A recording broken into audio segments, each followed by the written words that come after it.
tanto, ceñid los lomos de vuestro entendimiento, sed sobrios y esperad por completo en la gracia que se os traerá cuando Jesucristo sea manifestado. Como hijos obedientes, no os conforméis a los deseos que antes teníais, estando en vuestra ignorancia. Os llamó es santo, sed también vosotros santos en toda vuestra manera de vivir. Porque escrito está, sed santos, porque yo soy santo. Y si invocáis por Padre a aquel que sin acepción de personas juzga según la obra de cada uno, conducíos en temor todo el tiempo de vuestra peregrinación. Sed santos, porque yo soy santo. Esas palabras de la primera carta del apóstol Pedro en el capítulo 1, versículo 13 al versículo 16. Nos recuerdan el llamado que Dios le dio al pueblo de Israel de ser santos. Y cómo ese llamado sigue siendo el mismo llamado para la iglesia, el pueblo de Dios en el Nuevo Testamento, porque Dios quiere que seamos como Él es. Y Él es santo, hermanos. Y el proceso de santidad es un proceso maravilloso y transformador. No hay privilegio más grande que ser imitadores de Dios. Efesios 5:1 nos dice, sed pues imitadores de Dios como hijos amados y andad en amor como Cristo nos amó y se entregó a sí mismo por nosotros en ofrenda y sacrificio a Dios en olor fragante. No hay privilegio más grande que ser un imitador de Dios. Pero este proceso transformador va a ser un proceso difícil donde poco a poquito las luchas, nuestra responsabilidad, nuestra respuesta a Dios y cómo Dios nos pide a cuentas, nos van a obligar a confrontarnos con la fealdad de nuestros pecados y el remedio que Dios tiene para ellos, pero también nos va a llamar a recibir la provisión de Dios y ser animados en todo lo que está bien y en la nueva vida que Cristo ya ha provisto. Pedro nos dice que para ser santos tenemos que ser sobrios, tenemos que tener mentes alertas. Tenemos que vernos a nosotros mismos como personas que están en exilio, peregrinos y extranjeros, en un mundo donde no podemos quedarnos tan cómodamente disfrutando los beneficios temporales de esta temporada. Tenemos que ver más adelante, tenemos que ver a aquel que nos llamó a ser santos. Santo significa apartado, separado para Dios. Eso es precisamente lo que Dios busca cuando está buscando salud. La semana pasada continuamos nuestra caminata en el libro de Números, caminata bíblica, y estamos hablando de cómo Dios quiere que tengamos fuerza en números al organizar a su pueblo donde cada uno cuenta, pero también el libro de Números porque Números es el libro donde Dios prepara al pueblo de Israel a heredar sus promesas de recibir la tierra prometida. La semana pasada hablamos acerca de cómo Dios acerca al pueblo y les dice, es tiempo de hacer lo que estamos hablando. Es tiempo de ver dónde está nuestra salud espiritual como su pueblo. Y Dios va a hacer dos cosas. Cuando Dios nos hace un examen de salud y checa nuestros signos vitales, Dios va a corregir lo que está mal. Y Dios va a fomentar, va a apoyar, va a animar lo que está bien. La semana pasada, en el capítulo 5 de Números, nos enfocamos en corregir aquellos lugares donde hay corrupción en nuestra vida, aquellos lugares donde hay inmundicia, aquellos lugares donde hay pecado. A veces Dios nos dice, tienes que quitar estas cosas y apartarlas. A veces Dios nos dice, tienes que confesar y restituir si defraudaste a alguien. A veces Dios nos dice, el problema que estás tratando es tan complicado y tan íntimo que antes de que salga a la luz y se vuelva algo público, vale la pena que te acerques al liderazgo como el sumo sacerdote y pongas las cosas en manos de Dios porque solamente Dios te puede ayudar. Cosas muy personales, pero no hay vuelta de hoja. Dios tiene que confrontarnos y tiene que hablar de lo que está mal, porque si Dios no nos hablara la verdad en amor, sería como cuando usted tiene un dolor, va al médico, el médico ve los resultados si hay un problemón, pero el médico no quiere hacerlo a usted sentir mal. Y el médico dice, no, tú estás bien, no te preocupes, tómate una aspirina y se te va a quitar el dolor. Sí, te toma la aspirina y se te quita el dolor, pero eso no significa que vas a estar sano. Significa que vas a estar entumido a la realidad del problema con el que estás tratando. Dios tiene que hablarnos la verdad en amor y el amor no se goza de la injusticia, se goza de la verdad. El amor de Dios es decirnos dónde está mal, pero Dios no solamente nos dice eso está mal, Dios nos dice cómo solucionarlo. De eso hablamos la semana pasada en el capítulo 5. Pero ahora aquí vienen las buenas noticias. Cuando tú y yo nos rendimos a Dios, cuando tú y yo le decimos, Señor, hágase tu voluntad en mi vida, cuando confesamos nuestros pecados, Él es fiel y justo para perdonar nuestros pecados, dice 1 Juan capítulo 1, y entonces limpiarnos de toda maldad. Entonces Dios nos prepara para andar en su luz, para andar en su amor y convertirnos en personas que no solamente recibamos vida, sino que demos ahora vida. Precisamente de eso se trata Números capítulo 6 al 10. Cómo Dios fomenta, cómo Dios fortalece todas las áreas donde quiere que su gente crezca como un pueblo consagrado a Él. Así que acompáñame, vamos a ver el plan de Dios en nuestra responsabilidad en apoyar lo que Dios quiere de nosotros. Entonces, ¿qué busca Dios lograr cuando llama a su pueblo a practicar lo que predica con responsabilidad bíblica? ¿Qué busca Dios en su pueblo? De antemano te digo, Dios quiere que su pueblo sea un pueblo saludable, un pueblo que es responsable, un pueblo que vive su vida no como el mundo, en la oscuridad del pecado, sino en la luz de la presencia de Dios, disfrutando de su vida y su bendición. Esa es la salud espiritual.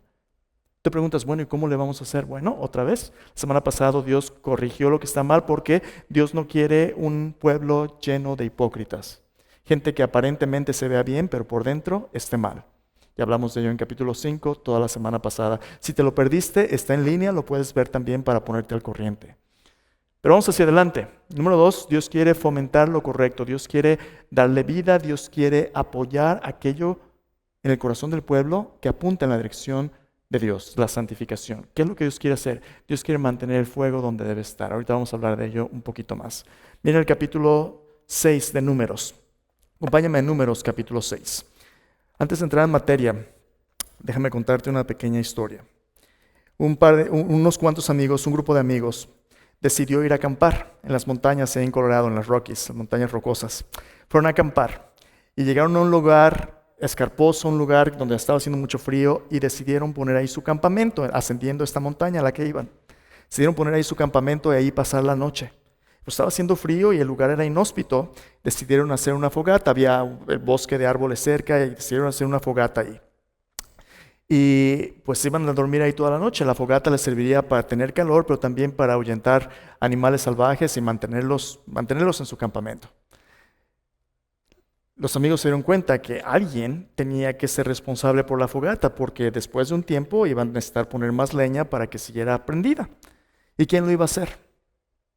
Bueno, decidieron que lo responsable a hacer es que todo mundo se turnara. No solamente permitiría esto que pusieran más combustible y los mantuviera calientitos, también había ciertos peligros. Si tú dejas una fogata en medio de un bosque sin atender, ¿qué puede pasar? ¿Qué puede pasar cuando las brasas, verdad? Cuando los diablitos, las ambers empiezan a volar y a caer por todos lados. Puede haber un incendio. Puede haber un incendio que los ponga en peligro, pero no solamente ellos. Todo el bosque se puede incendiar y las comunidades vecinas un desastre. Entonces, lo responsable es que se tornaran para que en la noche pudieran estar viendo quién lo iba a atender. Pues bueno, así lo hicieron. Toda la noche, uno a uno se fueron tornando y despertando y cada uno empezó a cuidar de la fogata. Cuando le faltaba leña, le ponían leña y cuando una brasa o algo se iba muy lejos, la apagaban. Final de la noche, todo el mundo durmió y la fogata hizo lo que tenía que hacer. ¿Sobrevivieron la fogata? Sobrevivieron. Pero no sin que cada uno de ellos se hiciera responsable de su parte. ¿Te imaginas si todo el mundo está haciendo su parte y de repente uno decide, pues yo mejor me echo una pestañita más, que al cabo es que no se van a dar cuenta? La responsabilidad de cada uno era cuidar de la fogata, porque de eso dependía su calor, protección, pero también el resto. Cuando somos responsables por nuestra parte personal, somos parte de una comunidad donde todos buscamos el beneficio de otros. Pero cuando alguien es irresponsable, es esa irresponsabilidad que no solamente afecta a una persona, afecta a todos los demás. Muchas cosas en tu familia, muchas cosas en tu trabajo, muchas cosas en esta sociedad y en el pueblo de Dios dependen de que cada uno de nosotros seamos personas responsables, dignas de confianza. La responsabilidad no se trata simplemente del control sobre la gente, se trata de que seamos personas dignas de confianza, que busquemos el beneficio de los demás. A veces el fuego tiene que quedarse donde debe estar, a veces tienes que ponerle más leña, pero el punto es, estamos ahí para animar lo que debe suceder para que todos estemos bien. Rendir cuentas, la responsabilidad se trata de que hay otros que están también dispuestos a poner de su sacrificio, tiempo, talentos, tesoros, para que todos estemos bien. Y esa es precisamente la visión que Dios le da al pueblo de Israel, ser un campamento donde todos son parte del bien que Dios quiere compartir. Acompáñame entonces, Números capítulo 6. Vamos a ver en qué consiste esta responsabilidad. A grandes rasgos, antes de entrar específicamente en estos pasajes, déjame darte un vuelo de pájaro de cómo están estructurados. En el capítulo 6, tienes ahí, si tienes tu Biblia, a lo mejor tiene un título que dice Voto de los Nazareos. Capítulo 6, tú tienes instrucción acerca de la invitación que Dios quería para el pueblo de Israel de consagrarse, ya sean hombres o mujeres, voluntariamente, de una manera que podría acercarles cada vez más a Dios. No era una obligación, era una oportunidad de descubrir qué significa ser santo. En el pueblo de Israel, si te acuerdas, solamente el sumo sacerdote, los levitas tenían ciertos privilegios de acceso al tabernáculo. No cualquiera podía hacer eso.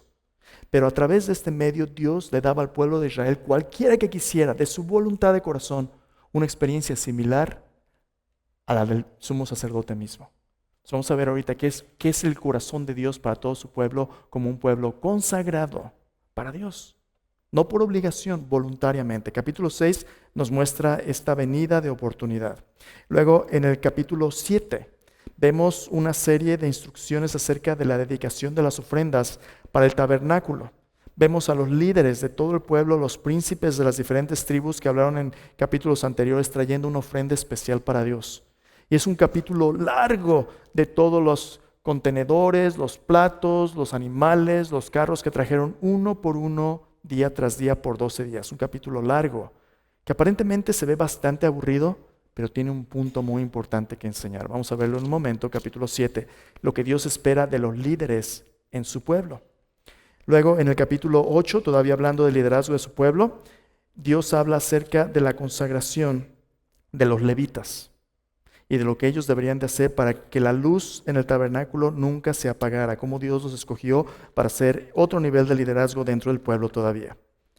Por último, la última sección, capítulo 9 y capítulo 10, nos hablan acerca de cómo Dios no solamente quiere este voto de consagración voluntaria para hombres o mujeres, los nazareos, no solamente Dios invita al liderazgo del pueblo a ser parte de su obra con integridad, ya sean los príncipes o los levitas.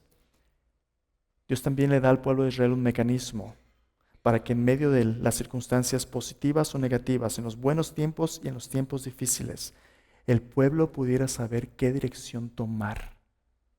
Porque algunas veces los buenos tiempos nos distraen con la abundancia y los malos tiempos nos distraen con la tribulación. Y en ambos extremos, la tentación del mundo es apartarnos de Dios. Cuando te va muy bien, ya no estás ir a la iglesia, ¿verdad? Porque tienes tanto que disfrutar. Tomas viajes, te vas al parque, vas a jugar golf, tienes tanto. ¿Quién necesita a Dios? Se te olvida de dónde vino.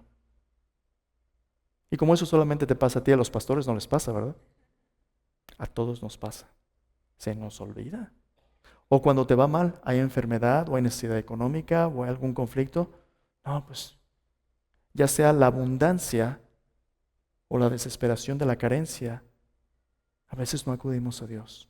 Dios le dijo al pueblo, así te vas a mantener enfocado en la abundancia o en la necesidad. Yo voy a estar contigo.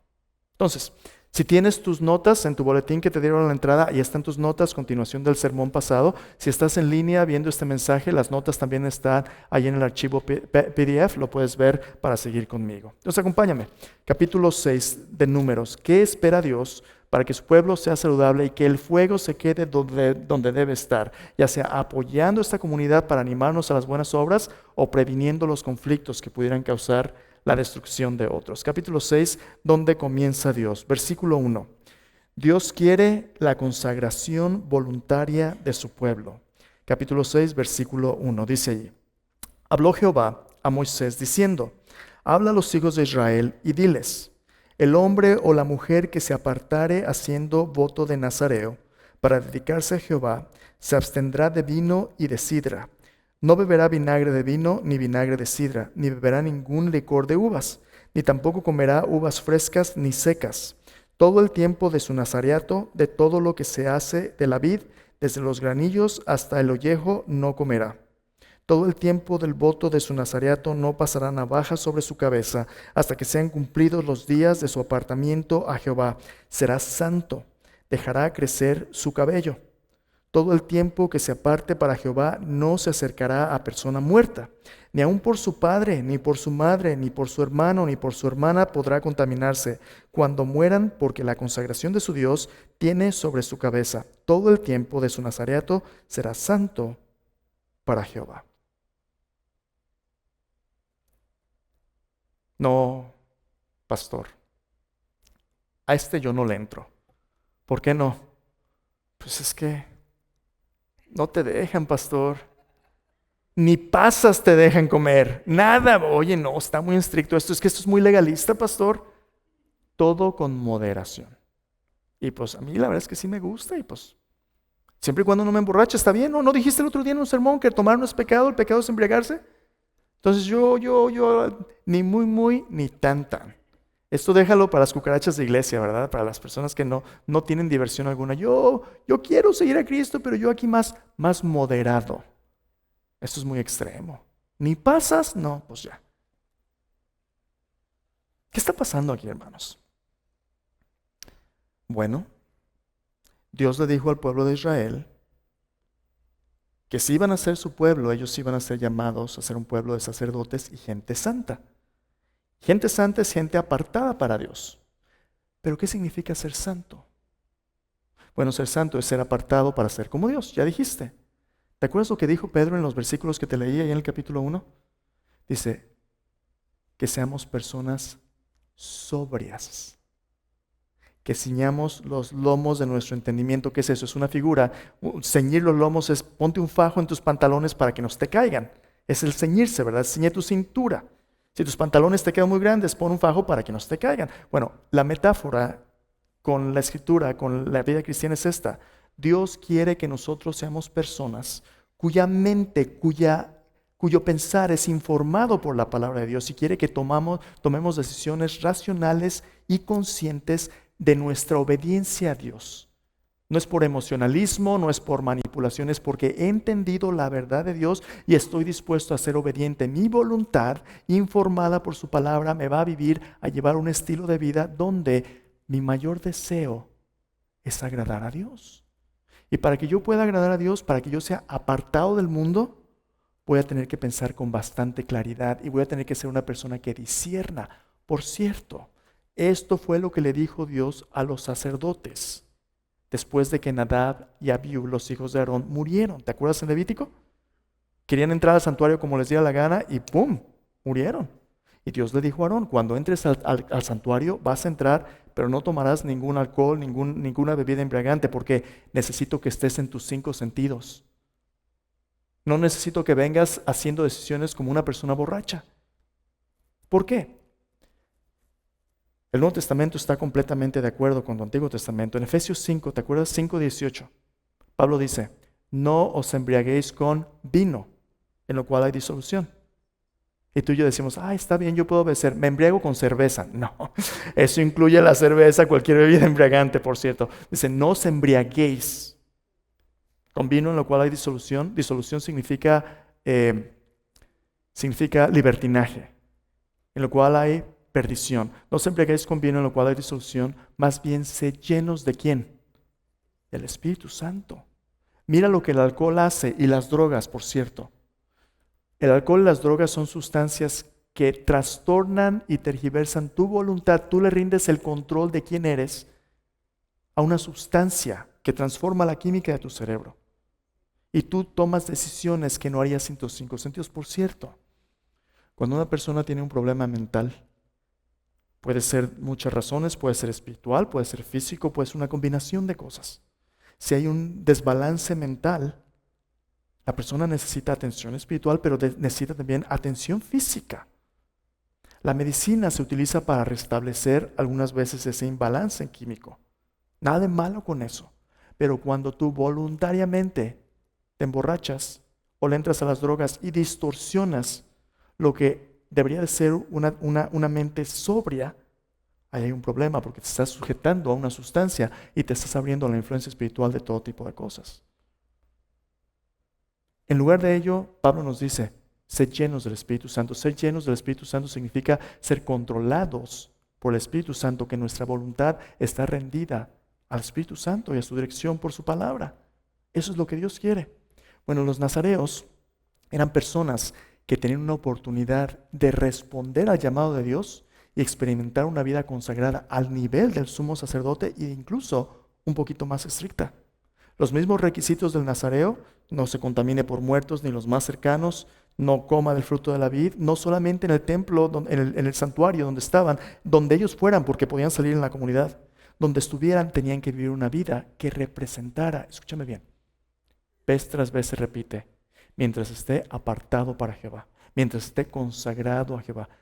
Ese estilo de vida debía representar una vida enteramente dedicada a agradar a Dios. Y ahí están los símbolos. El primero de ellos: no se emborrache, que tenga una mente sana, que pueda discernir la voluntad de Dios en su vida. Pero no solamente eso, que deje su cabello crecer. ¿Cómo? Eso está medio extraño, así como Sansón, ¿verdad? ¿Qué es? Bueno, es que Dios quería una nación de hippies. No, espérate. ¿Por qué se dejaban el pelo largo? Bueno, esa palabra nazareo, no nazareno. Nazareno es de Jesús de Nazaret, ¿verdad? Es del pueblo de Nazaret. Nazareo es una palabra relacionada con la palabra hebrea nezer, que es corona. El pelo largo en este voto era un pelo que representaba el estatus especial de una persona consagrada como realeza para Dios. Esa corona, un símbolo de ser apartado para un papel especial, en este caso representando a Dios. ¿Recuerdas lo que Dios le dijo al pueblo de Israel en Éxodo 19? Si tú oyes mis palabras y obedeces mi pacto, ustedes serán un pueblo de sacerdotes, un reino de sacerdotes y gente santa. Su cabello era un símbolo que en este periodo le pertenecían a Dios. Su fuerza venía de Dios, así como Sansón. Samuel, otro nazareo famoso, era un símbolo que le recordaba de su estatus dependiente de Dios. Y por último, no tocar ningún cadáver. Tenía que ver con su papel como dadores de vida. Así como Dios es vida y da vida, esas personas iban a ser representantes de la vida que Dios da y no se iban a asociar con las costumbres paganas de consultar a los muertos. Necromancia, nada que tuviera que ver con la muerte, porque Dios es vida. Este iba a ser su papel. Esto, oye, pues ¿quién quiere hacer eso? Solamente aquellos que se dan cuenta que el llamado de Dios siempre deja lugar para una devoción más profunda. La mayoría de nosotros nos contentamos con, pues ahí se va nomás lo mínimo, ¿no? Pero tú, cuando conoces al Señor y cuando Él comienza a tener comunión contigo, los salmos dicen que su comunión íntima es con sus santos. Los salmos dicen, ven y ve qué bueno es Dios, prueba qué bueno es Dios. Salmo 73, Asaf dice, Señor, fuera de ti nada quiero en la tierra, mi carne y mi corazón desfallecen. Tú eres la roca de mi corazón y mi porción para siempre. Salmo 42 dice, como el ciervo brama por las corrientes de las aguas, así clama por ti, oh Dios. Mi alma tiene sed de Dios, del Dios vivo. ¿Cuándo vendré y me presentaré?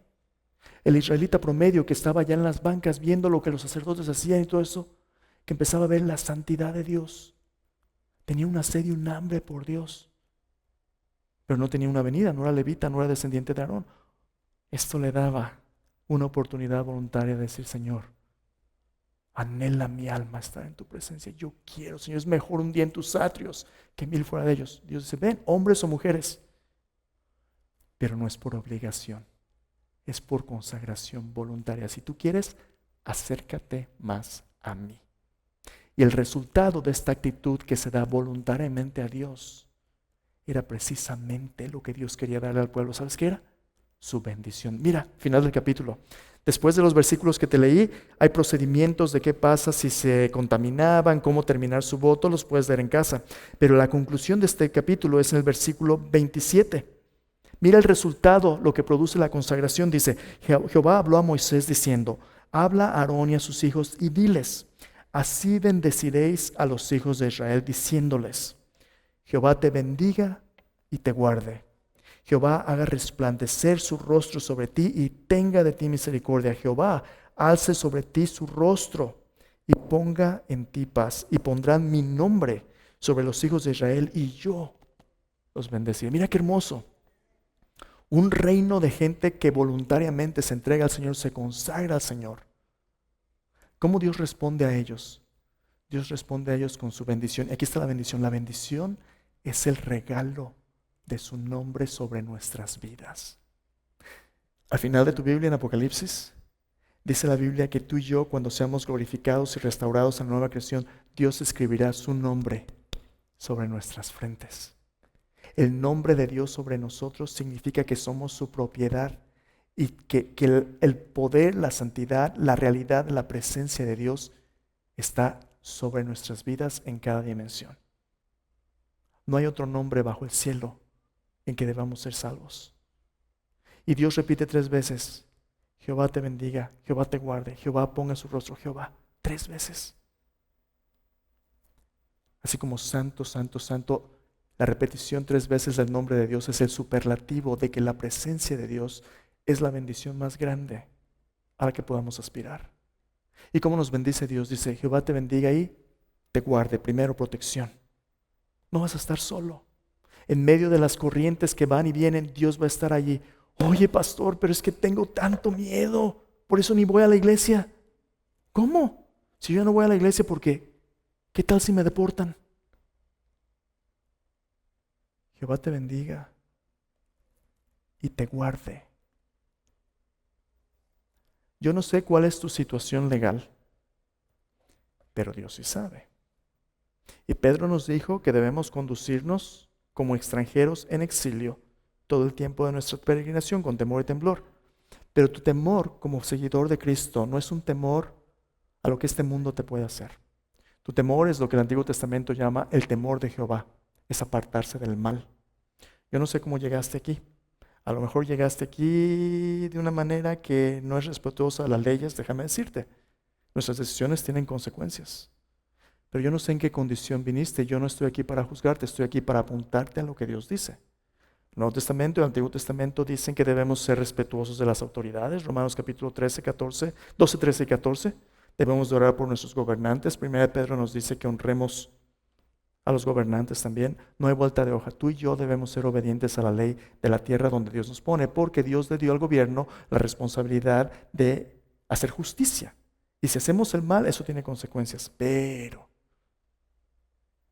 Dios también dice que Él cuida del extranjero, del huérfano, de la viuda. Y también dice que las naciones a veces se aprovechan de su poder. Y dice específicamente a su iglesia que hemos de ser un pueblo para toda nación, toda generación. Esa es la gran comisión, ¿no? Y de hacer discípulos de todas las naciones. ¿Por qué te estoy diciendo todo esto? Estoy diciendo todo esto porque independientemente de cómo llegaste aquí, Dios quiere tener un encuentro personal contigo, donde en lugar de que sigas haciendo lo malo y te metas en un mercado negro de todo tipo de mentiras e ilegalidades, comprar licencias falsas, pagar a la gente para que te den números de seguro social falsos, no hagas eso. Si el Señor te permitió llegar aquí, más vale que empieces a portarte bien. Si eres una persona que viniste aquí para ser despapaya y vivir la vida loca, si estás tomando y manejando vas a acabar en la cárcel o peor, y deberías ver.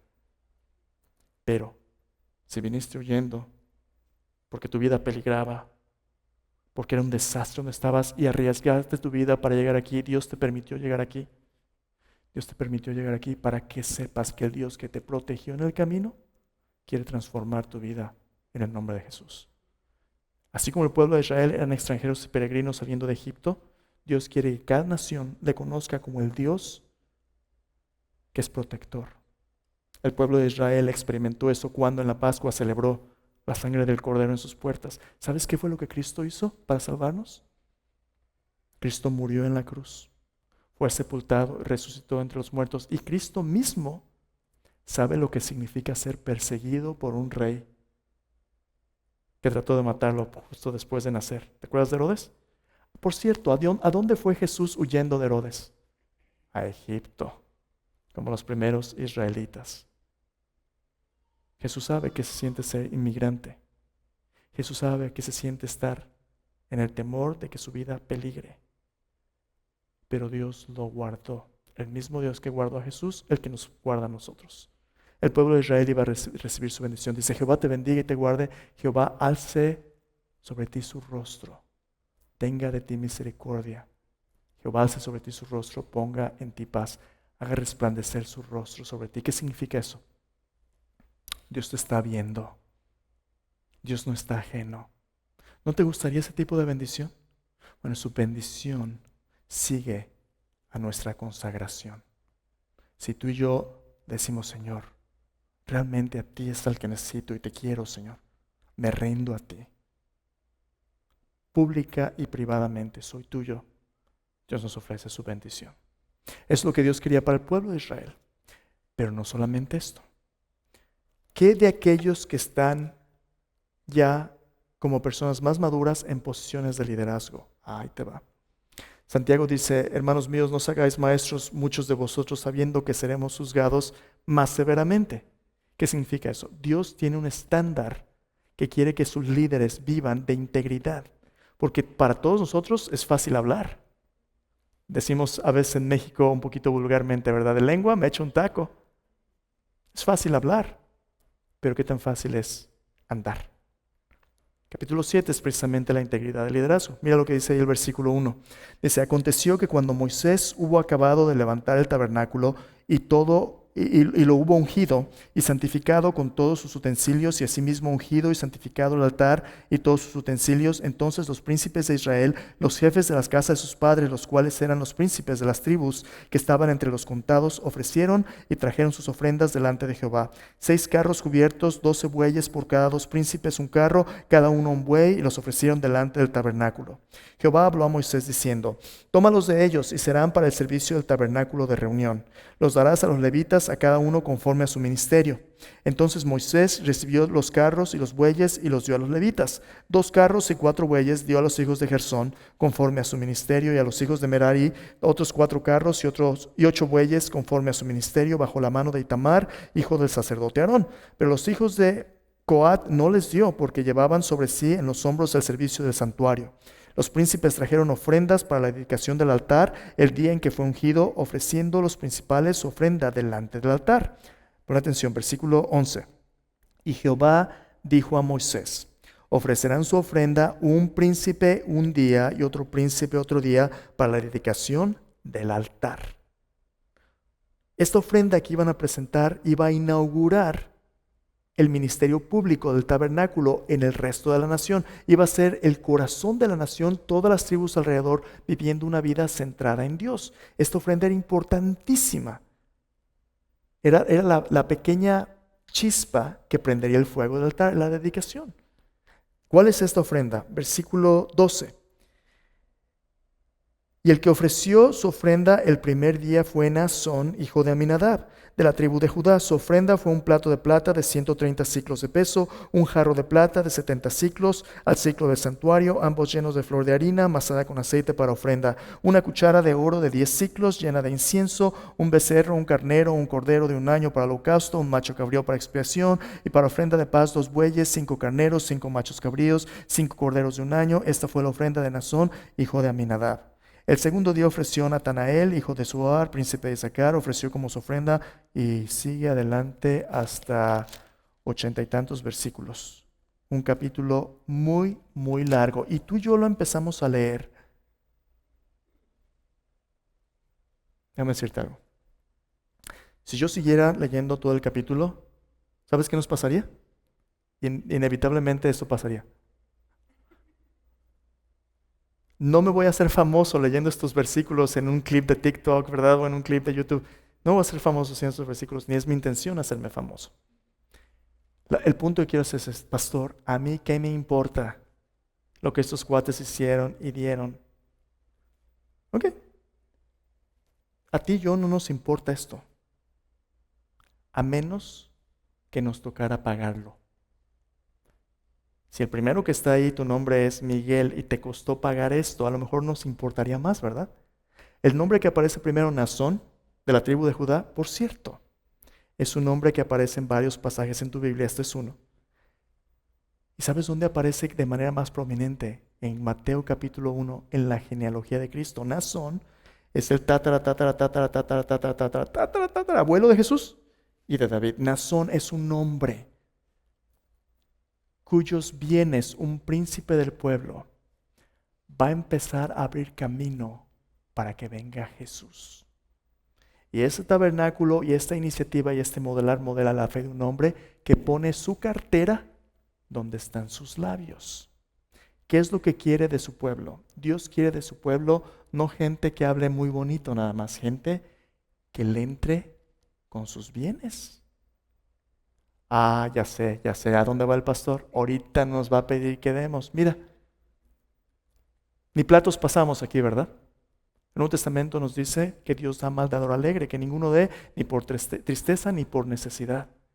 Y Dios no es limonero, no le damos aquí limosnas, le damos ofrendas.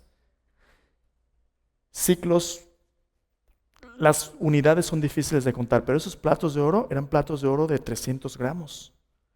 Los de plata, unas eran de 2 kilos. Esto que Nazón traía y los otros 12 príncipes era una pequeña fortuna para personas que vivían en el desierto. Una pequeña fortuna era el patrimonio de su familia. ¿Sabes qué decían? Nuestro Dios se merece nuestros recursos, nuestro tiempo, nuestros talentos y también nuestros tesoros. Adorar es nuestra respuesta de obediencia a la invitación de Dios que proclama que Dios se merece toda nuestra vida, pero primero el corazón. Dios no quiere lo tuyo, Dios te quiere a ti. Los príncipes habían de modelar esto. ¿Por qué eso es importante? Hermanos, el ministerio en español en esta iglesia es relativamente nuevo. Aparte del staff, Dios está levantando una nueva generación de siervos y personas que van a modelar la verdad de Dios. Me anima tanto ver una generación de jóvenes y medianos también, ¿verdad, Juan? Estamos jóvenes todavía, ¿verdad, Juan? Okay. Una generación de personas medianas y jóvenes que Dios está levantando desde hace unas semanas para nuestro grupo de oración. Dios está trayendo gente nueva. ¿Quién va a discipular? ¿Quién va a enseñar? ¿Quién va a levantar los ministerios que esta congregación necesita? ¿Sabes quién? Personas que están dispuestas como Isaías a decir, Señor, heme aquí, envíame a mí. Muchas veces durante la semana, personas con buena intención se me acercan y me dicen, oye pastor, ¿no te habías fijado que esto pudiera hacerse mejor? Yo te recomiendo que se haga tal o cual cosa. Y yo nomás sonrío y les digo, gracias hermano por su recomendación. Oiga, ¿nos quiere ayudar con eso? No, nomás, yo nomás quiero decirle. Yo nomás quiero decirle. No, pues así que fácil, ¿verdad? Todos vemos lo que está mal. Pero qué difícil es ayudar a que las cosas se hagan bien. Porque todos estamos ocupados. Todos tenemos trabajos, familias. Pero ¿quién va a decir, Señor, yo te sirvo? Esta comunidad depende de la respuesta de adoración y de obediencia de muchos. Y por cierto, hay muchos que ya sirven. Enseñando como maestro de escuela dominical, dirigiendo en la alabanza, recogiendo, dando la bienvenida. La semana pasada el pastor Hugo habló acerca de a lo mejor ponemos unos cordoncitos allá atrás. ¿Sabes por qué no están ahí hoy? Porque necesitamos quien nos eche la mano para ponerlos, ¿verdad? Entonces a lo mejor ahí va a haber una necesidad. ¿Quién nos va a ayudar a acercarnos un poquito más? Oye, ¿qué tal el cafecito? ¿No lo disfrutas entre servicios? El otro día alguien me dijo, ay pastor, pues habías de hacer un pancito dulce, algo. Pues sí, qué bueno, ¿no? Qué bueno sería que tuviéramos pancito dulce. Oye hermano, ¿me hace el favor de ir a recogerlo antes del servicio? No, yo vengo bien ocupado. Si vamos a ser mejores, dicen en inglés, who has skin in the game? ¿Quién está dispuesto a ponerle carne al juego, verdad? No es que te raspas cuando te caes. Es fácil sentarse a ver la tele y ver el juego, pero entrar al partido esa es otra cosa. El ministerio y el servicio de Cristo es de partido, no es de tele. Es de juntos servir. Y eso es lo que Dios quería de su pueblo. Pero hay más. Sigues tú leyendo, no te voy a leer todos, pero tú ves metódicamente, líder por líder, cada mes trayendo su ofrenda. Al final del servicio, al final de este capítulo pasa algo muy interesante. Versículo 87, 87 y 88 ves que están contando todas las ofrendas cuando trajeron y todo eso. Pero en el versículo 89 pasa algo muy interesante. Dice, cuando entraba Moisés en el tabernáculo de reunión, después de contar las ofrendas, dice, cuando entraba Moisés en el tabernáculo de reunión para hablar con Dios, oía la voz que le hablaba de encima del propiciatorio que estaba sobre el arca del testimonio entre los dos querubines, hablaba con él. Hermanos, eso es extremadamente significativo. Porque todo este tiempo el pueblo de Israel ha estado en la periferia del campamento. Moisés y Aarón son instruidos a cómo el sumo sacerdote puede entrar a la presencia de Dios una vez al año en el día de la expiación, pero porque todo está empezando a funcionar y a obedecer a Dios, adivina qué, Dios le permite a Moisés a entrar en lugar santísimo y Dios habla directamente con él desde el propiciatorio. ¿Por qué eso es importante? Porque desde Génesis 3, que fuimos echados del jardín, nadie nunca ha tenido tal comunión con Dios. Pero Dios ha abierto ahora un camino para que su pueblo pueda estar juntos con Él. ¡Qué bendición más grande! Entonces, ¿qué sucede? Bueno, las ofrendas del pueblo permiten que Dios se acerque más al pueblo, el pueblo a Dios. Capítulo 8, no vamos a alcanzar a verlo todo esto. No solamente Dios llama a los líderes del pueblo, Dios también prepara a los levitas para que junto con los sacerdotes y junto con los príncipes, todo el pueblo pueda ser consagrado a Dios. Vamos a hablar del capítulo 8 próxima semana. Y la razón de esto tiene que ver con eso también. Dios nos está organizando para hacer su obra. Dios está llamando siervos a poder responder en obediencia y dedicar sus tiempos, sus talentos, sus tesoros. Cuando todo esto empieza a funcionar, inevitablemente, escúchame bien, el enemigo va a venir a la iglesia y va a empezar a ver qué lugares blandos tenemos en nuestra armadura para ver cómo nos puede separar. Dios separa a Aarón, a los levitas, los líderes, empieza a organizar al pueblo. Pero cuando Dios ya está preparándose para darles la bendición del cumplimiento de sus promesas, como vamos a ver la próxima semana, la gente empieza a quejarse en contra de los levitas, los sacerdotes, y empiezan a hacerse pedazos. Próxima semana vamos a hablar de cómo funciona ese rol, pero déjame decirte de una vez, nuestro ministerio es relativamente joven en español, pero conforme personas Dios empiece a levantar para servir con buen corazón, buena voluntad, buen testimonio, va a haber a quien eso no le guste. Y van a decir, ¿ya viste fulano de tal? Pues yo lo puedo hacer mejor. A mí si me pidieran. Pastor Miguel, Pastor Hugo, están bien ocupados. Ni les hables. Ni te van a contestar el teléfono. Si a mí alguien me llamara. ¿Te acuerdas de Absalón? Junto al camino. Si a mí alguien me llamara, aguas. Los levitas y los sacerdotes en el Antiguo Testamento no eran perfectos. Ni en el Nuevo Testamento los pastores y los siervos en la iglesia son perfectos. Hay muchas necesidades, pero tú y yo tenemos que tener tremendo cuidado con la murmuración. Próxima semana vamos a hablar de ello. Pero hay una cosa más. No solo Dios quería voluntarios consagrados, no solamente Dios quería los líderes poniendo su dinero, su tiempo, sus talentos donde su boca está. Dios quería también que el pueblo tuviera una manera de fijar sus ojos en Dios en los buenos tiempos y los malos tiempos. Mira el capítulo 9. Capítulo 9 y capítulo 10 son capítulos donde Dios le dice al pueblo de Israel, en los buenos tiempos, capítulo 9, la Pascua, las celebraciones, y en los tiempos difíciles, cuando hay una emergencia, capítulo 10, con las trompetas de plata, necesito que tú pongas tus ojos en mí, para que no te distraiga la abundancia o la escasez.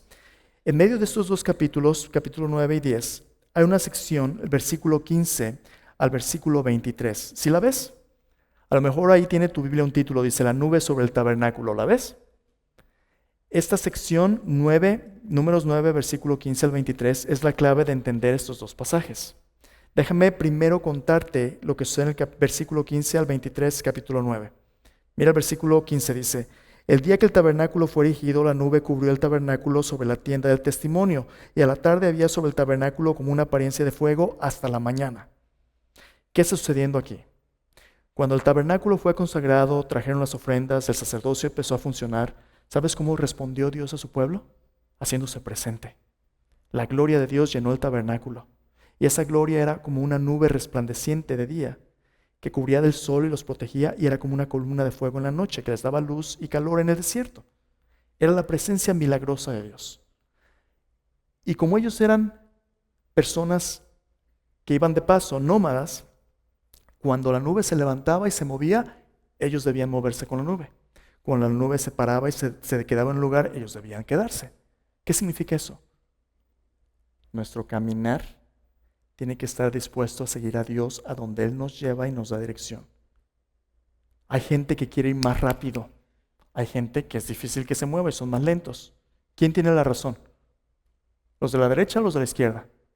Y si habláramos políticamente, ¿verdad? Los que están a la derecha, es un desastre esto. No importa a quién le des tu voluntad, alguien vas a ser miserable y alguien te va a odiar. Pero el pueblo de Dios no toma su dirección de la cultura alrededor. ¿Sabes de dónde la toma? De Dios. Dios no te pide que miras adelante o atrás o a un lado. Dios te pide, mira arriba. Y esta nube iba a ser la dirección del pueblo de Dios. Moisés no era el jefe, Dios era el jefe. Y era importantísimo que el pueblo de Dios supiera cuando Dios dijera adelante o detente. Eso era lo importante. En el capítulo 9 está hablando de la celebración de la Pascua. ¿Te acuerdas? En los festivales, Dios dio los festivales para que el pueblo de Israel tuviera una celebración cultural que los uniera, que supieran que su identidad estaba en el Cordero de Dios que quita el pecado del mundo, la liberación de Egipto. Es lo que Dios quería. Ahí en capítulo 9 hay un pequeño problema. Unos se acercan a Moisés y le dicen, oye, queremos celebrar la Pascua, pero tocamos un cuerpo muerto, no podemos, estamos inmundos. ¿Y ahora qué hacemos? Moisés dice, caray, déjame consultar a Dios. Y Dios le responde a Moisés, tienen buen corazón. Ellos quieren celebrar, pero se contaminaron. No te preocupes, que se purifiquen y pueden celebrar la Pascua después. Mira qué hermoso es Dios. Cuando tú y yo queremos seguirle, lo más importante de parte de Dios es la obediencia. Y cuando las circunstancias complican nuestra obediencia, hay suficiente gracia en la presencia de Dios para ayudarnos a crecer a pesar de nuestras limitaciones. No significa que tienes libertad de ignorar lo que Dios dice. Toma lo que Dios dice de manera increíblemente seria. Pero empieza a reparar tu vida para que cada vez más te acerques a lo que Dios ya dice. Por ejemplo, hace un momento te dije la inmigración, ¿verdad? No sé cómo llegaste tú aquí, pero si llegaste de una manera no de acuerdo a la ley, de ahí en adelante en tu encuentro con Dios, empieza a hacer las cosas como Dios quiere. No rompas más leyes. Pórtate bien, acércate a Dios, deja que Dios empiece a restaurar tu vida. Entonces Dios les da gracia porque en los buenos tiempos, nuestro Dios es un Dios que todavía tiene mejor. No te conformes ni te distraigas por la abundancia de las cosas. Si tú sigues enfocado en Dios, cuando tú prosperes, recuerda que esa prosperidad viene de Él. ¿Y sabes qué? Dale gracias a Dios. Apoya la obra de Dios. Bendice a tu familia, bendice a tus vecinos, a que tengan necesidad. Si tienes abundancia económica, usa tus recursos para la gloria de Dios. Esos son los buenos tiempos. Oye, ¿y qué de los malos tiempos? En el capítulo 10, Dios instruye al pueblo de Israel a hacerse unas trompetas de plata. Trompetas de plata, y ahí ya me perdiste. Eso es aburridísimo, pastor. Espérame. Las trompetas de plata era la manera en que el pueblo de Israel, el liderazgo, los sacerdotes podían llamar a todo el pueblo. En ese tiempo no había Twitter, no había X. En ese tiempo no había textos, no había teléfonos celulares. Entonces, ¿cómo le iban a hacer cuando había una emergencia, cuando había un ataque, cuando había una tragedia? Los sacerdotes iban a tocar las trompetas de plata y cuando el pueblo oyera eso, se iban a acercar. Tenían diferentes alarmas y llamadas. A veces eran para ponerse de acuerdo, a veces era una asamblea, todo tipo de cosas, pero es lo que los iba a organizar para escuchar lo que Dios decía a través de su pueblo. Tú y yo hacemos todavía, aún en el siglo XXI, algo similar, ¿no? Si tú has vivido aquí en Texas por un tiempo, ¿qué sucede cuando viene una tormenta? Aquí en Texas el cielo se empieza a poner medio extraño, ¿verdad? Se vuelve oscuro y luego se vuelve medio verde. Y luego el viento terrible por todos lados y de repente, pura calma. Cuando eso sucede, aguas, porque va a escuchar la sirena, ¿verdad? ¿Y de qué son las sirenas? Ahí viene un tornado, ahí viene un torbellino. ¿Y cómo son los tornados? Te dicen, con permiso, me paso por un ladito. No, vas en pedazos todo, ¿verdad? Son devastadores. Más vale que pongas atención a la alarma, porque si no, te va a llevar la que te trajo. Aguas. Esas eran las trompetas de plata. El pueblo tenía una manera de responder a las emergencias, a las tragedias, con una sola voz y recibir dirección de Dios. Eso es lo que tenemos que hacer. Escúchame bien. Tú y yo vamos a pasar por dificultades en esta vida. Pero en esas dificultades más vale que sepas reconocer el llamado de Dios. El autor de Hebreos nos dice, hermanos, no dejen de congregarse como algunos tienen por costumbre. Más bien exhórtense, anímense al amor y las buenas obras. El día del Señor viene. Esa va a ser la trompeta de Dios. Cuando Cristo regrese, tú vas a querer oír su llamado. Pero si estás cómodo en este lugar y no pones atención, a lo mejor no vas a responder cuando Él te llame. El púlpito en la iglesia es esa llamada que te permite escuchar la palabra de Dios. Tu lectura bíblica en casa es lo que te permite escuchar el llamado de Dios. Si tú eres negligente en oír su llamado, a lo mejor cuando la emergencia llegue, no vamos a saber ni qué hacer. Entonces, ¿qué tiene todo esto que ver con nosotros, hermanos?